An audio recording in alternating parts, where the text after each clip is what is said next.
Bakit nga naman?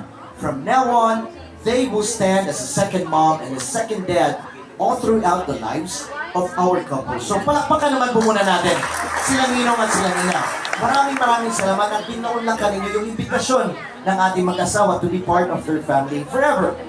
So eto na, Seby and Lori, eto mga Ninong at Ninang ninyo, mainihan ng sorpresa para sa inyong dalawa. Kay imong mga Ninong o Ninang, iandang gamay nga sayaw para sa ato ang tanan. Ayan, manayaw si Ninong, gamay lang daw tayo. Pwede mo tayo mamalakpas! Kila Ninong, Ninang, kay manayaw sila gamay kayo, DJ! Iyosay! Come on! Come on! Hey!